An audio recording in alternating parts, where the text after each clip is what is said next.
ఇక పెదకూరపాడు ఎమ్మెల్యే భాష్యం ప్రవీణ్ వ్యవహారంపై టీడీపీ అధిష్టానం ఆరా తీస్తోంది. జగన్ పర్యటనలో ప్లకార్డు పట్టుకున్న రవితేజకి పార్టీ సభ్యత్వం ఇవ్వడంపై వివరణ కోసం ప్రయత్నిస్తోంది. అయితే 4 రోజులుగా ఆయన అందుబాటులో లేరు. ఈ వ్యవహారంపై 2 రోజుల్లో పూర్తి విచారణ చేసి నివేదిక ఇవ్వాలని పల్నాడు జిల్లా అధ్యక్షుడు కొమ్మాలపాటి శ్రీధర్ కు పార్టీ కార్యాలయం నుంచి ఆదేశాలందాయి. రవితేజ వ్యవహారానికి సంబంధించి ఇప్పటి వరకు భాష్యం స్పందించలేదు.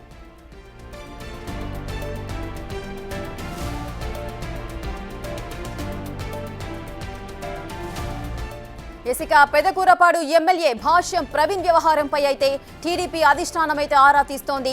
జగన్ పర్యటనలో ప్లకార్డు పట్టుకున్న రవితేజకి పార్టీ సభ్యత్వం ఇవ్వడంపై వివరణ కోసం ప్రయత్నిస్తోంది. అయితే 4 రోజులుగా ఆయన అందుబాటులో అయితే లేరు. మరి ఈ వ్యవహారంపై 2 రోజుల్లో పూర్తి విచారణ చేసి నివేదిక ఇవ్వాలంటూ కూడా పల్నాడు జిల్లా అధ్యక్షుడు కొమ్మాలపాటి శ్రీధర్ కు పార్టీ కార్యాలయం నుంచి ఆదేశాలైతే అందాయి. మరి రవితేజ వ్యవహారానికి సంబంధించి ఇప్పటి వరకు భాష్యం అయితే స్పందించలేదు. ఆయన ఎక్కడున్నారు, మరి ఏ విధంగా స్పందించే అవకాశాలున్నాయనేది తెలియాల్సి ఉంది.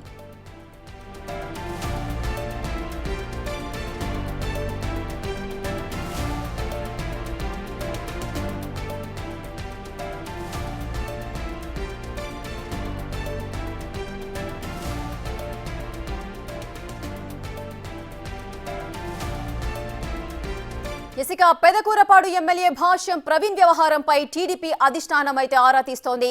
జగన్ పర్యటనలో ప్లకార్డు పట్టుకున్న రవితేజకి పార్టీ సభ్యత్వం ఇవ్వడంపై వివరణ కోసం ప్రయత్నిస్తోంది. కానీ ఆయన అందుబాటులో లేరు. అదేవిధంగా 4 రోజులుగా ఆయన అందుబాటులో లేరు. మరి ఈ వ్యవహారంపై 2 రోజుల్లో పూర్తి నివేదిక ఇవ్వాలంటూ కూడా పల్నాడు జిల్లా అధ్యక్షుడు కొమ్మాలపాటి శ్రీధర్ కి అయితే పార్టీ కార్యాలయం నుంచి ఆదేశాలు అందాయి. మరి రవితేజ వ్యవహారానికి సంబంధించి ఇప్పటి వరకు భాష్యం అయితే స్పందించలేదు. దీనికి సంబంధించిన పూర్తి డీటెయిల్స్ మా ప్రతినిధి శివ అందిస్తారు. శివ, భాష్యం ప్రవీణ్ ప్రెజెంట్ ఎక్కడున్నారు? ఈ టీడీపీ అధిష్టానం అయితే ఆరా తీస్తోంది. ఆయనకు సంబంధించి ఆ రవితేజకి సభ్యత్వం పైన కూడా ఆరా తీస్తోంది. ఏం జరగబోతుంది, దీనికి సంబంధించిన డీటెయిల్స్ ఏంటి?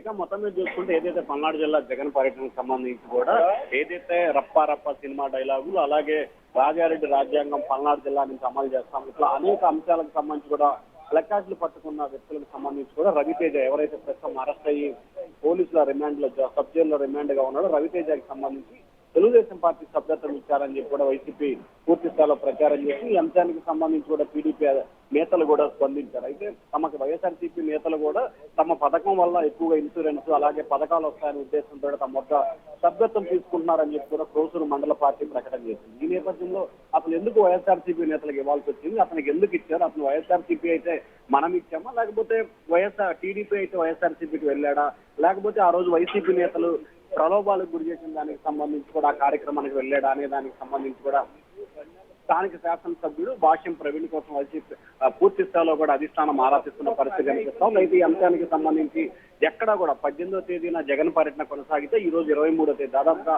4-5 రోజుల కాలంగా కూడా ఆయన నియోజకవర్గంలో అందుబాటులో లేడని తెలుస్తుంది. అలాగే ఈ అంశానికి సంబంధించి కూడా పార్టీ సభ్యత్వ విభాగం ఆయనతో మాట్లాడేందుకు ప్రయత్నం చేసినా కానీ అందుబాటులోకి రాలేదని చెప్పి తెలుస్తుంది. ఈ నేపథ్యంలో ఈ అంశానికి సంబంధించి సభ్యత్వ విభాగం నేతలు పార్టీ అధిష్టానం దృష్టికి అంశాన్ని తీసుకెళ్లారు. దీనిపై వెంటనే నివేదిక ఇవ్వాలని చెప్పి కూడా జిల్లా అధ్యక్షుడు కొమ్మలపాటి శ్రీధర్కి పార్టీ అధిష్టానం ఆదేశాలు జారీ చేసింది. రేఖ శివ, అయితే టీడీపీ ఎమ్మెల్యే అని చెప్పుకోవచ్చు పెదకూరపాడు ఎమ్మెల్యే భాష్యం ప్రవీణ్. మరి ఈయన ఈ విధంగా వ్యవహరించడానికి గల కారణాలేంటి? గతంలో ఈయన పైన ఏదైనా ఆరోపణలు కానీ ఏదైనా కంప్లైంట్స్ కానీ ఉన్నాయా?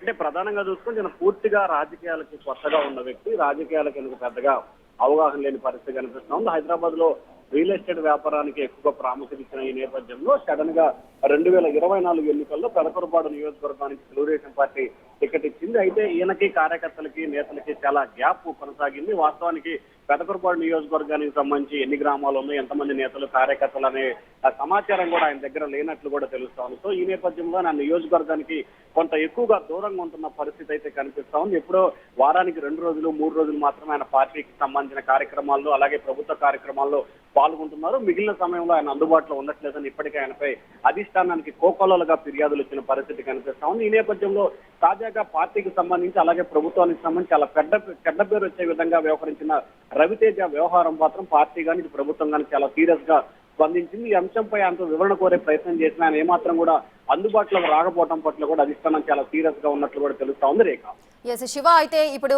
ఈ భాష్యం ప్రవీణ్ అయితే ఎవరైతే ఉన్నారో ఆయన పైన క్రమశిక్షణ చర్యలు తీసుకునే అవకాశాలు ఉంటాయా? ఖచ్చితంగా ఎందుకంటే పార్టీకి సంబంధించిన వ్యవహారం ఇప్పటికే జిల్లా అధ్యక్షుడి నుంచి నివేదిక తెప్పించుకునే ప్రయత్నాలు అయితే చేస్తున్నారు. 2-3 రోజుల్లోనే జిల్లా పార్టీ అధ్యక్షుడు దీనికి సంబంధించి పూర్తి స్థాయిలో వివరాలు సేకరిస్తారు. వివరాలు సేకరించిన తర్వాత ఆయన ఇచ్చిన నివేదికని బేస్ చేసుకుని ఆ తర్వాత క్రమశిక్షణా సంఘం ఎదుట ఆయన విచారణకు హాజరు కావాలని చెప్పి కూడా ఆదేశించే అవకాశాలు అయితే స్పష్టంగా కనిపిస్తున్నాయి. ఇప్పటికే పార్టీకి సంబంధించిన కొందరు ఎమ్మెల్యేలు పార్టీ అధిష్టానం గీత దాడుతున్నారని చెప్పి గతంలో ఏదైతే కొలికపూడి శ్రీనివాస్ కావచ్చు, ఇప్పుడు భాష్యం ప్రవీణ్ కావచ్చు, ఇట్లా రకరకాల వ్యవహారానికి సంబంధించి కూడా పార్టీ అధిష్టానం గీత దాడుతున్న వ్యక్తులపై కూడా కఠినంగా వ్యవహరించాలని చెప్పి ఇటు పార్టీకి ప్రభుత్వం సీరియస్ గా ఫోకస్ చేస్తాం. దానిలో భాగంగానే ఈ అంశానికి సంబంధించి వివరాలు సేకరించే పనులు అయితే పార్టీ అధిష్టానం ఉంది. Rekha. Right, thank you Shiva.